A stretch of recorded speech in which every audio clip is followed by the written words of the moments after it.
Hello everyone welcome to learn with Yasmin. আজি ভিডিঅ'ত আমি আলোচনা কৰিম ক্লাছ 12 বায়োলজিৰ চেপ্টাৰ 12 জীৱ প্ৰযুক্তিবিদ্যা আৰু ইয়াৰ প্ৰয়োগ। সো আমাৰ চেপ্টাৰ অলৰেডি কমপ্লিট হৈ গৈছে। এতিয়া আমি চেপ্টাৰটো অকমান ৰিভাইজ কৰিম, চেপ্টাৰৰ সাৰাংশ পঢ়িম, কাৰণ ইয়াৰ পিছত আমি কোৱেশ্চন এনসাৰ পঢ়িব লাগিব। সো চাও আমি সাৰাংশত কি আছে। অনুজীৱ উদ্ভিদ প্ৰাণী আৰু সিহঁতৰ বিপাকীয় যন্ত্ৰ ব্যৱহাৰ কৰি জৈৱ প্ৰযুক্তিবিদ্যাই মানৱ সমাজক উপযোগী উৎপাদিত দ্ৰব্যৰ যোগান ধৰিছে।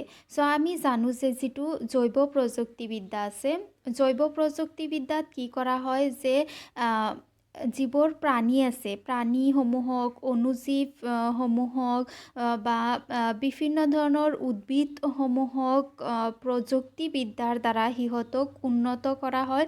উন্নত কৰি পেলাই তাৰ পৰা বিভিন্ন ধৰণৰ সামগ্ৰী প্ৰস্তুত কৰা হয়, যিবোৰ সামগ্ৰী মানুহৰ কাৰণে উপযোগী। তাৰমানে মানুহে যিকোনো এটা যেতিয়া কাম কৰে তেতিয়া মানুহে নিজৰ কাৰণে কৰে, নিজৰ স্বাৰ্থৰ কাৰণে কৰে।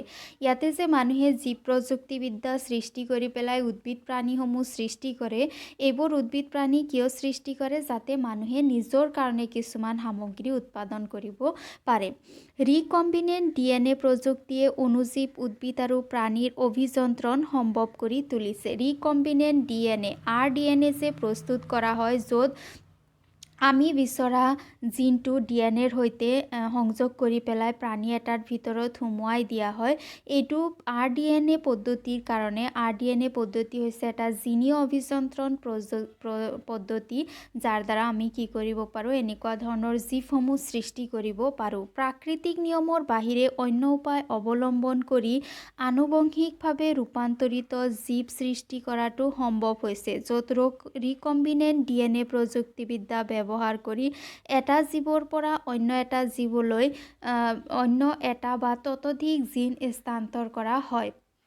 সো প্ৰাকৃতিকভাৱে যিবোৰ জীৱ সৃষ্টি হয় তাৰ বাহিৰে যদি মানুহে জীৱ সৃষ্টি কৰিবলৈ বিচাৰে, তেন্তে তেনেকুৱা ধৰণৰ জীৱক আনুবংশিকভাৱে ৰূপান্তৰিত জীৱ GM বুলি কোৱা হয়। জেনেটিকেলি মডিফাইড জীৱ, আনুবংশিকভাৱে ৰূপান্তৰিত জীৱ কি কৰে? মানুহে সৃষ্টি কৰে আৰু DNA প্ৰযুক্তিবিদ্যা ব্যৱহাৰ কৰি এটা জীৱৰ পৰা অন্য এটা জীৱলৈ জিন স্থানান্তৰ কৰা হয়। এই যিটো ৰিকম্বিনেণ্ট DNA পদ্ধতি আছে বা জিনীয় অভিযন্ত্ৰণ আছে, ইয়াতে কি কৰা হয়, এটা প্ৰাণীৰ পৰা জিন উলিয়াই পেলাই আন এটা বা ততোধিক প্ৰাণীলৈকে আমি এইটো জিন স্থানান্তৰ কৰিব পাৰোঁ। যেনেকুৱা ইনচুলিনৰ কাৰণে যিটো জিন আছিল, ইনচুলিন সৃষ্টি কৰাৰ কাৰণে, তাতে কি কৰা হয়, প্ৰথমতে এটা ৰিকম্বিনেণ্ট DNA সৃষ্টি কৰা হয়।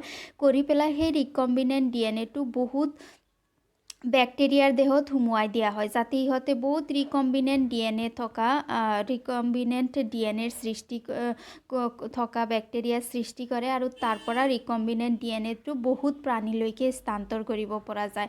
বা জেলিফিছৰ ক্ষেত্ৰত যে আমি দেখিছিলোঁ, জেলিফিছৰ এটা চৰিত্ৰ আছে যে ইহঁতে ৰাতি উজলি থাকে। সো সেই উজলি থকাৰ কাৰণে দায়ী যিটো জিন আছে, সেইটো জিন আমি কি কৰিব পাৰোঁ, উলিয়াই আনিব পাৰোঁ। আনি পেলাই আমি বেলেগ প্ৰাণী, ভেকুলী, তাৰপিছত যিকোনো প্ৰাণীৰ দেহত যেতিয়া আমি সুমুৱাই দিম, ভেকুলী হওক, নিগনি হওক, সুমুৱাই দিম, তেতিয়াহ'লে আমি কি দেখিবলৈ পাম, সেই প্ৰাণীটো ৰাতি জেলিফিছৰ দৰে উজলি থাকিব। সো এইটো সম্ভৱপৰ হৈছে কিহৰ কাৰণে? জৈৱ প্ৰযুক্তিবিদ্যাৰ কাৰণে। শস্য উৎপাদন বৃদ্ধি, শস্য চপোৱাৰ পিছত হোৱা ক্ষতি ৰোধ কৰা আৰু শস্যবিলাকক বিভিন্ন চাপৰ বিপৰীতে প্ৰতিৰোধৰ সীমা বৃদ্ধি কৰাত জেনেটিকেলি মডিফাইড উদ্ভিদবিলাক উপযোগী।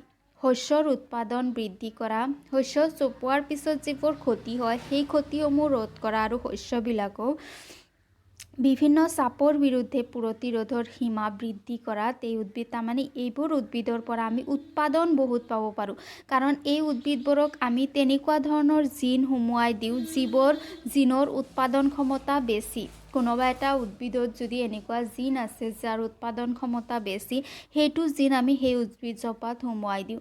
তাৰপিছত উদ্ভিদটো যিকোনো ধৰণৰ বাহিৰা পৰিৱেশ যেনেকুৱা ৰ'দ বৰষুণ খৰাং বতৰ মাটিৰ যিটো তোমাৰ চেলাইনিটি লৱণৰ পৰিমাণ সাৰ চাৰ এইবোৰৰ প্ৰতি সাৰ কম বেছি হোৱা এইবোৰৰ প্ৰতি উদ্ভিদজোপা সহনশীলতা যিটো আছে সেইটো বহুত বেছি হয় যিকোনো ধৰণৰ বতৰতে ইহঁতে নিজকে খাপ খুৱাব পাৰে কাৰণ আমি জিনেই এনেকুৱা ষ্ট্ৰং জিন ইয়াৰ ভিতৰত সোমোৱাই দিওঁ যাৰ কাৰণে ইহঁতে ইমান বেছি ষ্ট্ৰং হয় আৰু যিকোনো পৰিৱেশতে ইহঁতে খাপ খাব পাৰে অনেক জিএম উদ্ভিদতে উন্নত পৰিপুষ্টিসম্পন্ন খাদ্য উৎপন্ন হয় আৰু ৰাসায়নিক কীটনাশকৰ ওপৰত নিৰ্ভৰশীলতা হ্ৰাস হয় এতিয়া চোৱা ইয়াতে কি কৈছে এই জেনেটিকেলি মডিফাইড যিবোৰ উদ্ভিদ আছে আনুবংশিকভাৱে ৰূপান্তৰিত যিবোৰ উদ্ভিদ আছে সেই উদ্ভিদসমূহ যেতিয়া সৃষ্টি কৰা হয় তেতিয়া ইহঁতক এনেকৈ সৃষ্টি কৰা হয় যে ইহঁতৰ ভিতৰত অলৰেডি কীটনাশক পতংগনাশক এইবোৰ ক্ষমতা থকা হয় বিষাক্ত পদাৰ্থ কিছুমান উদ্ভিদবোৰৰ ভিতৰত থাকে যেতিয়া কীট বা পতংগই তেনেকুৱা উদ্ভিদক আক্ৰমণ কৰে তেতিয়া ইহঁতে গৈ পেলাই ইহঁতৰ ভিতৰত যিবোৰ প্ৰণালী আছে সেইবোৰত ক্ষতি সাধন কৰে আৰু আল্টিমেটলি কীট পতংগসমূহ মৰি যায় চ' ইয়াৰ কাৰণে এক্সট্ৰা ৰাসায়নিক পদাৰ্থ ইয়াতে উদ্ভিদজোপাক দিয়াৰ কোনো প্ৰয়োজন নহয় যেনেকুৱা এনে খেতি বাতি কৰিলে ৰাসায়নিকভাৱে সৃষ্টি কৰা যিবোৰ কীটনাশক পতংগনাশক আছে সেইবোৰ উদ্ভিদত দি পেলাই কীট পতংগসমূহ ধ্বংস কৰা হয় কিন্তু জেনেটিকেলি মডিফাইড উদ্ভিদসমূহ যেতিয়া ব্যৱহাৰ কৰা হয় তেতিয়া ইহঁতৰ এই কীটনাশক পতংগনাশক দিয়াৰ একো প্ৰয়োজনেই নাথাকে কাৰণ এইবোৰ অলৰেডি কীট পতংগনাশক উদ্ভিদ হয় আৰু পুষ্টিৰ পৰিমাণ নৰ্মেল উদ্ভিদতকৈ বহুত বেছি পৰিমাণৰ পুষ্টি ইয়াতে থাকে কিয় বেছি পৰিমাণৰ পুষ্টি ইয়াতে থাকে কাৰণ যেতিয়া আমি উদ্ভিদজোপা সৃষ্টি কৰোঁ তাতে আমি বহুত ভাল জিন বহুত বাঞ্ছিত জিন আমি ইয়াৰ ভিতৰত সোমোৱাই দিওঁ যিটো জিন নৰ্মেল জিনতকৈ বেছি পুষ্টি সৃষ্টি কৰিব পৰা উদ্ভিদৰ সৃষ্টি কৰিব পাৰে ৰিকম্বিনেণ্ট ডিএনএ প্ৰযুক্তিৰ স্বাস্থ্য খণ্ডত গুৰুত্ব অপৰিসীম বিশেষকৈ নিৰাপদ আৰু কাৰ্যকাৰী ৰোগনাশক ঔষধৰ বহুল উৎপাদনত ৰিকম্বিনেণ্ট ডিএনএ ব্যৱস্থা ব্যৱহাৰ কৰি পেলাই বিভিন্ন অণুজীৱৰ পৰা আমি ঔষধ প্ৰস্তুত কৰিব পাৰোঁ আৰু এই ঔষধসমূহ নিৰাপদ হয় কাৰ্যকৰীও হয় যিহেতু এই পদ্ধতিত উৎপাদিত দ্ৰব্যবিলাক মানৱ প্ৰটিনৰ সৈতে একে সেয়েহে ইহঁতে অপ্ৰয়োজনীয় সংক্ৰমণ প্ৰতিৰোধৰ প্ৰতি সঁহাৰি নিদিয়ে যিটো অন্য উৎসৰ পৰা উৎপাদিত দ্ৰব্যৰ ক্ষেত্ৰত সহজে দেখা যায় যেতিয়া কি কৰা হয় কেতিয়াবা ঔষধ পানী যেতিয়া মানুহে ঔষধ ব্যৱহাৰ কৰে যেনেকুৱা ইনচুলিনৰ এক্সাম্পলটোৱে লৈছোঁ ইনচুলিন আগতে গৰু ম'হৰ গাহৰিৰ পৰা ইনচুলিন উলিয়াই পেলাই মানুহৰ দেহত সোমোৱাই দিয়া হৈছিল যেতিয়া এনেকুৱা ইনচুলিন মানুহৰ দেহত সোমোৱাই দিয়া হৈছিল তেতিয়া কি হৈছিল যে মানুহৰ দেহৰ যিটো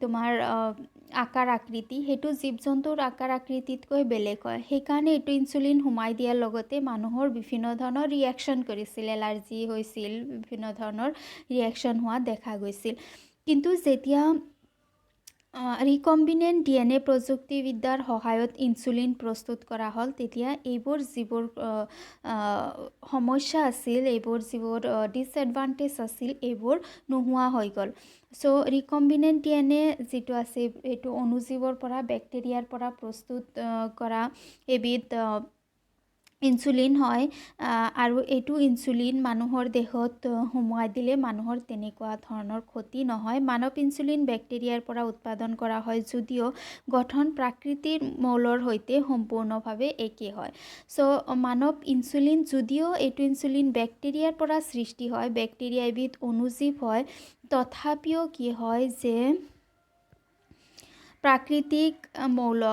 বেলেগ প্ৰাকৃতিক মৌলৰ সৈতে ইহঁতৰ যিটো গঠন আছে সেইটো গঠন একেবাৰে একেই হয় যাৰ কাৰণে আগত যিটো ইনচুলিন ব্যৱহাৰ কৰা হৈছিল তাতকৈ এইটোৰ এডভান্টেজটো বেছি হয় বিভিন্ন ধৰণৰ বেমাৰ যেনে কৰ্কট, ছিষ্টযুক্ত অস্থিসন্ধি, বাতজনিত সন্ধিপ্ৰদাহ, এলজাইমাৰ আদিৰ বাবে জিনবিলাকৰ অৰিহণা কি তাৰ বিষয়ে বুজিবলৈ ট্ৰান্সজেনিক প্ৰাণীবিলাকৰ প্ৰতিৰোধ হিচাপে ব্যৱহাৰ কৰা হয়। চ' এইবোৰ হৈছে কি কিছুমান ভয়ানক ৰোগ। এই ভয়ানক ৰোগসমূহে ট্ৰান্সজেনিক প্ৰাণীবিলাকক প্ৰতিৰূপ হিচাপে ব্যৱহাৰ কৰা হয়। এই জিনবিলাকৰ অৰিহণা কি তাৰ বিষয়ে জানিবলৈ তাৰমানে যে কৰ্কট ৰোগ যে হয়, কৰ্কট ৰোগ যিটো জিনৰ কাৰণে হয়, জিনটো কেনেদৰে কি কৰে। চ' জিন অধ্যয়ন এই ৰোগসমূহৰ কাৰণে ৰেছপনচিবল যিবোৰ জিন আছে, জিনসমূহ অধ্যয়ন কৰাৰ কাৰণে ট্ৰান্সজেনিক প্ৰাণীসমূহক ব্যৱহাৰ কৰা হয়। জিন চিকিৎসা হৈছে মানৱ দেহৰ কোষ আৰু কলাৰ ভিতৰলৈ সুস্থ জিন ভৰাই দি কৰা চিকিৎসা। জিন চিকিৎসাৰ মানে হৈছে কি যদি কোনোবা এজন ব্যক্তিৰ বংশগতিৰ ৰোগ আছে, তেতিয়াহ'লে সেই ব্যক্তিজন যেতিয়া মাতৃগৰ্ভৰ ভিতৰত থাকে তেতিয়া এইটো ৰোগ ঠিক কৰিব পৰা যায়। ইয়াতে দায়ী যিটো জিন আছে সেইটো জিন আঁতৰাই দিয়া হয় আৰু এটা সুস্থ জিন ব্যক্তিজনৰ দেহৰ ভিতৰত সুমুৱাই দিয়া হয়, যাৰ কাৰণে ব্যক্তিজনে এই ৰোগসমূহৰ পৰা বাচি যায়। এই চিকিৎসা বিশেষকৈ বংশগতভাৱে দেখা যায় বেমাৰৰ ক্ষেত্ৰত বেছি উপযোগী। বংশগতভাৱে দেখা দিয়া যিবোৰ বেমাৰ আছে, বেলেগ যিবোৰ বেমাৰ আছে সেইবোৰৰ ক্ষেত্ৰত ইহঁতে কিছু পৰিমাণে কাম কৰে, কিন্তু বংশগতিৰ যিবোৰ বেমাৰ আছে সেইবোৰ বেমাৰৰ কাৰণে এই জিনসমূহৰ উপকাৰিতা বহুত বেছি হয়। ইয়াৰ দ্বাৰা ত্ৰুটিপূৰ্ণ জিনবিলাক সুস্থ জিনৰ দ্বাৰা অপসাৰিত কৰা হয়। যিটো জিন এফেক্টেড জিন হয় সেইটো জিনক আঁতৰাই পেলাই তাতে কিছুমান সুস্থ জিন দিয়া হয়। ভাইৰাছবিলাকে সিহঁতৰ পোষকৰ দেহত জিনীয় পদাৰ্থ ভৰাই দি আক্ৰমণ কৰালৈ লক্ষ্য কৰি সিহঁতক সুস্থ জিনৰ পৰিবাহক হিচাপে আৰু সম্প্ৰতি জিনবিলাক কেৱল প্ৰটিনকহে পৰিবাহক হিচাপে ব্যৱহাৰ কৰা হয়। চ' এই ক্ষেত্ৰত কি কৰা হয় যে যিবোৰ জিন আছে জিনসমূহক জিনৰ পৰিবাহক হিচাপে প্ৰটিনক পৰিবাহক হিচাপে ব্যৱহাৰ কৰা হয়। জিনসমূহ যেতিয়া সুমুৱাই দিয়া হয় সেইটো জিনে যিবোৰ প্ৰটিন সংশ্লেষণ কৰে সেই প্ৰটিন সংশ্লেষণ কৰা মতে সেইটো চৰিত্ৰ ব্যক্তিজনৰ দেহত প্ৰকাশ পায়। অণুজীৱ উদ্ভিদ আৰু প্ৰাণীবিলাকৰ ৰূপান্তৰ কাৰ্য বৰ্তমান সময়ত জটিল নৈতিক প্ৰশ্ন হিচাপে বিবেচিত কৰা হৈছে।